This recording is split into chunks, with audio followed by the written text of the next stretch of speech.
Hey guys, welcome to an interesting video in Wild Rift. So today we're back with a Kai'Sa supplementary guide, and today we're going to be taking a look at Crit Kai'Sa. Now, I think Crit Kai'Sa, to be honest, is probably Kai'Sa's like worst build. I mean, you have AP Kai'Sa, you have on-hit Kai'Sa.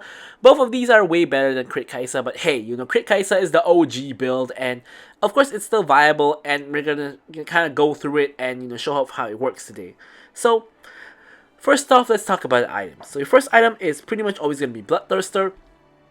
This is of course going to give you the nice stats of the AD, the physical vamp, and the bonus stats on your high on health.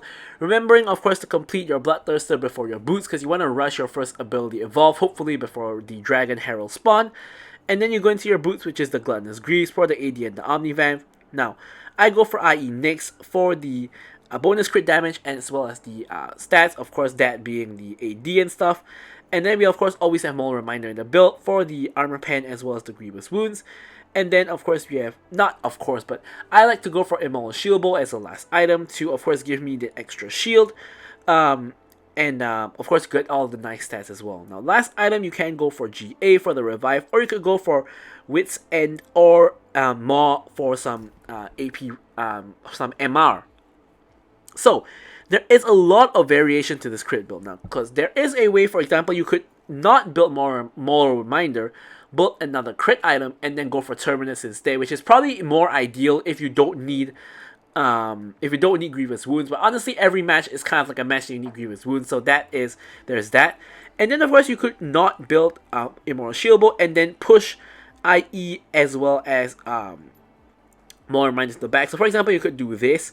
And then as a second item, you could build, for example, an attack speed item such as, Phantom Dancer, such as Slurry Charge Blade, such as Magnetic Blaster. So a lot of ways you could really kind of do this. And of course, other than that, as a last item, you could also, for example, go for Runan's Hurricane, which is going to, of course, allow you to apply your passive onto 3 people at once. So a lot of really build variations for Crit Kai'Sa here. There is also another variation that you start off with a Dust Blade and then you build into crit. So really a ton of variations. And really, if you're going for Crit Kai'Sa, it's really kind of a little bit more of your personal preference and what kind of items that you want. Also, what kind of teammates in terms of champions, and what kind of enemies you have in that particular game as well. And you can adapt your build accordingly. But for the runes, I like to go for Lethal Tempo, because you have basically almost no attack speed in your build, so you really need attack speed from your runes. So we have Lethal Tempo, Brutal, of course, Giant Slayer, and of course here we have Legend Alacrity, again tying into the attack speed. And then of course we have Bone Plating now for the defenses. Of course you could go for the Hex Splash as well, and then for the spells we're going to go for Flash together with Exhaust. Exhaust of course, because Kai'Sa likes to ult in for 1v1 duels, and having the Exhaust is going to help you win those duels, especially if the enemy ADC takes Ghost or some other summon spell. But with all that out of the way, let's jump into talking about the gameplay. Okay, so now hopping into the gameplay. So Kai'Sa generally does prefer to have an engage kind of ADC. She can work with an engage kind of support. She can work with Enchanters as well. Like, she does work well with like Yumi's, Lulu's, and Enchanters and stuff. But personally, I just prefer Engagers, because they can help you stack up your passive, and it allows you to just burst people down more easily. Helps you to be able to, ult in and kill people when they of course engage, and you can easily follow up. So yeah, so in this particular match, we can see we're against a Varus and a Nautilus, and you can see that right off the bat we're taking an insane amount of damage because we got engaged on my Nautilus, and Varus is one of the strongest early game ADCs, as long as he is able to free hit, which in this case he pretty much was, because Nautilus was getting focused by me and Leona. So here, Nautilus tries to flash, probably hook me, but ends up hooking Leona instead. I realize I'm going to be in trouble, and I actually flash out and get the fruit, which actually allows Leona to pick up first blood onto Nautilus in a very strange turn of events. She now flashes for the Varus, and unfortunately Varus is able to escape here with the help of Flash, and I think it's his Nimbus Cloak, because I did see a pretty large amount of movement speed after his flash, so I think it's Nimbus Cloak. And yeah. So, not really the best start to the game, but not the worst either. We did kind of take a couple of bad trades, had to blow some summoner spells, but and then Leona did get a kill on Nautilus, so we are kind of technically winning, I guess you could say, the lane. So it did go kind of relatively well. Nautilus tries to engage on me again. Thankfully, I managed to dodge it. Slash, he misses it, depending on which way you want to see it. The wave is kind of frozen outside our tower, though, which is a pretty bad wave state for them. A hook goes in onto the Leona, and again, I can't really attack Varus, but she can. And I managed to get one attack onto him, but Leona does have to Hex Splash forward to finish off the kill. I will be able to get Nautilus, though, because I can easily catch up to him. So overall, the enemy team plays way too aggressive, way too close to the tower. And as a result, they do end up just straight up dying. So, really not too much that we did well here. It's more of the enemy team messing up. I guess you could say that Leona did very well to engage onto the Varus to prevent him from basically DPSing me and instead having to deal with her. So Leona did play this situation very well, but honestly the enemy team should not be really engaging on us, especially because Nautilus engaged on Leona, which helped Leona to engage on Varus, which is kind of just overall just a mistake from Nautilus, I would say. But yeah. So now we're back into the lane. Obviously we know Nautilus has to be in that bush, being the enemy's side bush, because he's not in our side bush. And he's obviously just waiting for an opportunity to engage again. And this time Varus has ult. He's about to get ult as well. Me and Leona already have ult. And yeah, we don't necessarily want to go in unless Leona is able to engage onto Varus, in which case we can probably just ult into the Varus and then probably just pick up the kill here. Engage goes in onto Leona, and unfortunately Lee Sin comes in. I think if Lee Sin didn't come in here, I actually think we can fight this. So here, unfortunately Leona does end up dying. Now here I basically just end up reading for the kill onto the Lee Sin, which is probably not worth it for a trade overall. My idea was to ult very close to Lee Sin and kill him, and when I say that, I mean I ult, so I'm between the enemy team and my tower, and I can just walk back away, but I end up ulting all the way across the other side when I kind of get ulted by Nautilus, just kind of in panic to ensure I get the ult off onto the correct target, which, yeah, basically just leads to my death overall. Now here I'm adjusting the positioning because I'm realizing that Yasuo, Annie, and Gragas are kind of in the wrong position, so I'm just adjusting so that the order is correct and then switching back to the correct interface.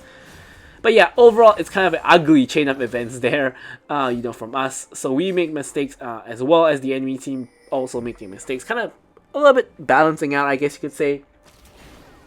But yeah, so here, we're back into the lane, back to clearing minions. We're trying to get to our Bloodthirster soon, hopefully. So that we can, of course, get the Q evolved. Looks like I think we have enough for Bloodthirster here, so I'm going to quickly back and complete my Bloodthirster. There we go, so Bloodthirster completed here. We get the Q evolved, pretty huge before Dragon and Herald as well. Of course, the couple of kills and assists we got in the early game helps out a lot with that.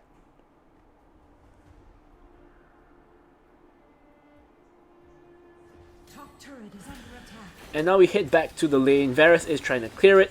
I'm not trying to clear it, but trying to get tower plates. So we are able to clear out the wave, prevent him from getting that last plate.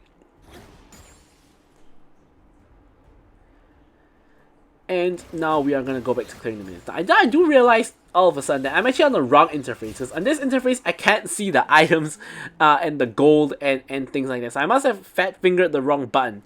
Unfortunately. So unfortunately, it looks like for this game we can't really see what's going on there, but here we're gonna pick up the kill onto Lee Sin, who ends up having nowhere to run. Now Varus and Nautilus end up also getting caught in that kind of situation. I managed to avoid the Varus ult. I ult back to kind of kill the Nautilus, and then now Varus is now on the run.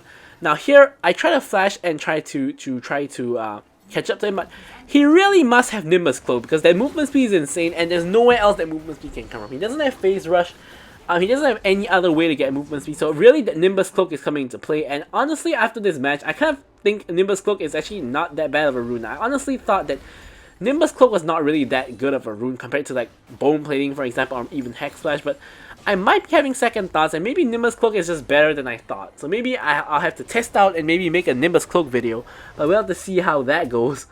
But here we're gonna pick up the Gluttonous Greaves, and then head back out onto the map. So overall, we did get the Dragon, and now the enemy team is trying to get Herald. Lee Sin is currently on the Herald, does end up getting it eventually. And now I'm coming back to the lane and just clearing out the minions once again. Leona makes it here as well. Nautilus is in mid lane making his way back up.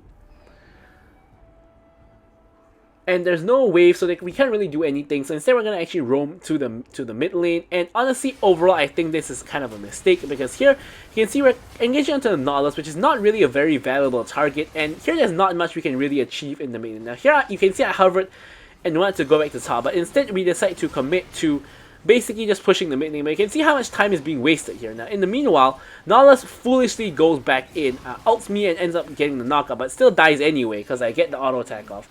But it's really not worth it, because if you look at Varus, he's getting 3 full plates as well as the tower here, which is, I mean, we are going to get all the plates here, but it's shared like 3 to 4 ways. I think it's like shared 4 ways anyway, so I don't really get very much gold anyway. We do get the mid lane tower, which is valuable, of course, but if you wanted me to choose between whether I would want to be me or Varus, I would want to be Varus in this particular game, because like the amount of gold that Varus got there was just insane. He got like 450 gold from the tower plates, as well as an additional, like, I don't know, 100 plus gold or 200 gold, I think, from destroying the tower. So I definitely would have wanted to be the Varus in this situation, instead of me, who is like getting like a 4-way shared couple of tower plates. Like, yeah, that's not that good. But yeah, so now we're gonna clear out these minions and see what we can do about the situation. Varus is now mid, of course, which is the natural thing to do when you get the tower, which is to just rotate mid. You can see that Nautilus is also there. Now here we have Caitlyn under the tower. Now here I'm thinking I can probably kill Caitlyn under the tower. I'm just bashing the tower. My minions are running out though, so I'm running out of my window of opportunity to go in on her. And I'm thinking that, you know, maybe we wait for the next wave. So here I'm just trying to clear up this wave. Lee Sin ends up coming in together with the Nautilus as well, and we are gonna have to run for the hills. Beautiful ulti comes in from the Leona to basically stop them in their tracks. And yeah, we are able to get out scot-free because of that nice Leona ulti.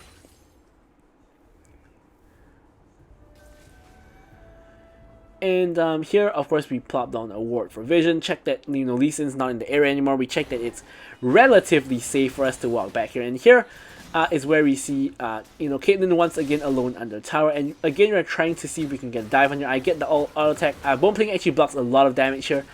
I ult in, get the auto, but I should have queued first before that, and I end up actually taking a lot of damage here. Leona helps me block the ulti. Probably would have lived because of the locket though, and yeah, it's kind of just a messy dive. I could have played that way better, you know, to not queue into her bone plating for one, and probably the best way I could have played it is I auto attack her, I proc the bone plating, and I realize that there's bone plating, and then I don't dive her, and then after the bone plating drops, I can do the same thing again, where I can auto attack, you know, and then I can dive her, which probably would have solved all of my problems. And also, I should have queued before I auto attack when I went in there just now, because of course the passive does do execute damage, so we want to maximize the damage by putting her as low as possible. So another you know, wrong ability order basically. There, overall, it's a very kind of ugly dive attempt from me, and also Leona wasn't really helping, so that could have been better as well in terms of talking about how my team can help me in the dive. But yeah, you know, enough about the dive. Now we're into our next fight, where Lee Sin is now kind of just running randomly. Leona is getting engaged on by a couple of people. I get ulted by Nautilus, so I'm going to have to walk back a little bit. Here, Varus ends up getting ulted into danger. I ult behind, focus the Varus, and get the kill and the shutdown onto the Varus. Now Nautilus the next target. I get the kill onto him. And Caitlyn and Lee Sin are now running for the hills. I still have my exhaust, so if Lee Sin jumps in, I'm going to exhaust him, and, you know, I'm going to be safe. Lee Sin wisely decides not to jump in, which leads to me getting a triple kill, and Lee Sin escaping. If Lee Sin jumped in there, that's probably a quadra kill for me if no one KSs me. But here you can see we're just going to quickly focus down the dragon, secure the dragon, and we pretty much heal off of getting the dragon, which is kind of funny because of our Bloodthirster healing. Now we are able to back and start building towards a Maul Reminder. Of course, we already have our IE here, so we have Q and E evolved already. Of course, Kai'Sa's evolve order is going to be Q, E, W pretty much all of the time, at least in my opinion. I don't think I don't think evolving W early is worth very much compared to like E, which gives you invisibility, things like that. So here Gragas is on the opposite side of the map, so I'm just going to take the blue buff, especially because he's a mage as well that's not very, red buff. He's a mage that's not very reliant on red buff, so I am going to just grab the red buff for myself, so I don't have to actually wait for him. So here I'm just going to clear the wave as well. A huge amount of gold from just clearing that wave. Next wave comes in. And I have Leona with me, so I'm not too scared of going for this next wave here, because Leona should be able to help me out. I say that, but she ends up walking away to mid lane instead, so it ends up being actually quite a risky decision to clear the wave there, because if multiple people went on me there, I would have just died. Speaking of multiple people going in, multiple people are going in on Nautilus. I believe I hit the W on Nautilus to get the assist here. I definitely got the assist from that. But yeah, so we are able to help out with the kill on Nautilus, and that's a pretty good pick from us, especially with Baron spawning. Lee Sin is kind of getting caught at the Baron pit, not sure what he's doing. We one-shot him, and because Nautilus and Lee Sin are both dead, this actually allows us to start off the Baron. Now, Leona and Annie, in my opinion, kind of semi-trolling here by going and finding the enemy team. We should just all be doing Baron. Yasuo is even split pushing on the opposite side to create another pressure point, and the enemy team just basically don't know what to do at this point. They're just pushing mid, which is really not a very good decision at all. We end up securing the Baron. Yasuo is pushing the tier 2 tower at top, I believe. And he's probably committing a little bit too much, because the whole enemy team is now coming for him. He probably is dead. Actually, no, he does actually end up escaping, which is pretty huge. So now we ideally want to now start pushing multiple lanes. Yasuo actually cancels his back and starts pushing the top lane, which is actually pretty good for the Baron play. Fight ends up breaking out at top. We are trying to reach there as fast as we can. Nice Leona ulti onto the Caitlyn. We one-shot her. But Varus and Syndra ends up doing a lot of damage here. Of course, Varus and Syndra's area control really insane, especially with the Syndra. Lee Sin is getting one shot by me at this point now. I'm always like, I see all these Lee Sin flanks, and I'm like, scared of the Lee Sin, but it basically just ends up him feeding a kill to me, which is kind of funny if you really think about it. Now here I flash forward to try to finish off the Syndra. 2 auto attacks nearly kills her, but not quite. We end up killing the Varus instead and go godlike. Syndra ends up going down as well, and here we are going to be able to take down the mid lane inhibitor. Now, because the Nexus shield does still exist, we definitely can't end the game here, but we can actually get 2 inhibs, which is still pretty huge. Clear out these minion waves as well, crash the minions. Now here I actually attempted, because sometimes I do realize that I'm a little bit too conservative, and sometimes a game end is actually possible when I actually don't go for it. So here I was just testing the waters by auto-attacking once or twice, and I'm like, yeah, I'm not going to be able to end the game with Caitlyn and Lee Sin alive defending the base here. So I'm just going to back off, recall with the last few seconds of my Baron to get the Baron Empire recall, grant myself my Mole Reminder there, and then go ahead and go for this red buff. Once again, Gragas is not very red buff reliant at all, so we're just going to quickly grab the red buff. And also, furthermore, he got the red buff from the enemy side of the map instead. So, and even gets a free red buff with the buff share. Yeah. So now, we ideally want to be pushing top, because top is the last lane that we don't have inhib in.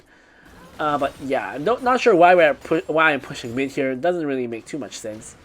But we also don't want to overextend, so we're going to back off. We do get mid lane priority, pretty much. And now, again, I was going to go push top, but a fight kind of ends up breaking out here.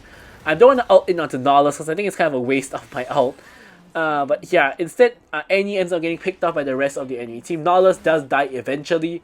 And now I'm trying to make it to the fight, where obviously the enemy team is about to fight my team. I'm trying to ult in, but I'm kind of out of range a little bit, and my team basically more or less finishes the fight. I mean, the fight's kind of over already before I even have a chance to participate.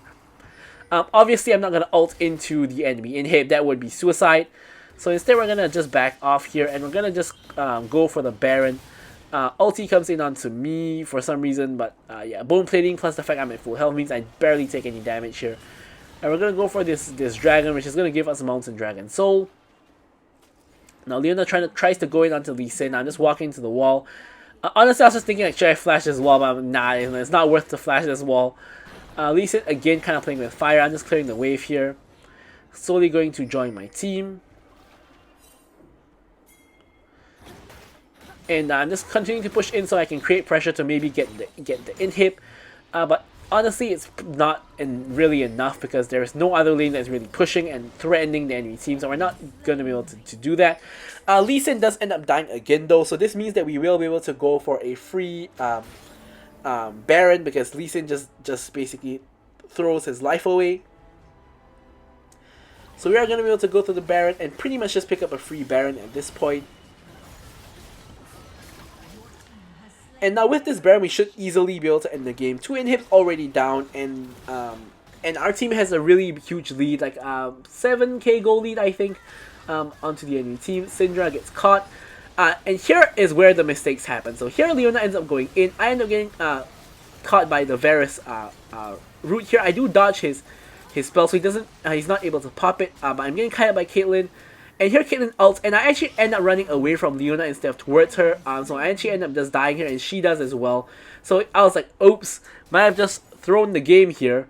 But as you can see from the length of the video, the game is about to end in like the next minute or so. So even though me and Leona do end up throwing the game, our team is going to be able to probably finish the game without us. Not probably, but they are going to finish the game without us, because we of course know the outcome of this match already. And yeah. So we're just gonna watch the last like 30 seconds of the game as our team goes mucking about and eventually does end the game.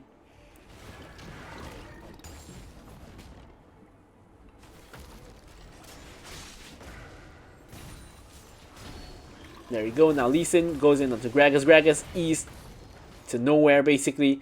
Gets auto-attacked a little bit by Syndra. Now we're gonna pan over to the Yasuo, see what he's doing. He's going for this top tower, which we finally secure. Now, me and Leona have respawned, and we're walking over here at this point. But Yasuo hits the tornado, goes in with the final breath, or the last breath, I should say. Nearly dies to the tower, in fact, but we do end up ending the game here. So I'm going to leave you guys with the stats as usual. Thank you guys so much for watching the video, and goodbye.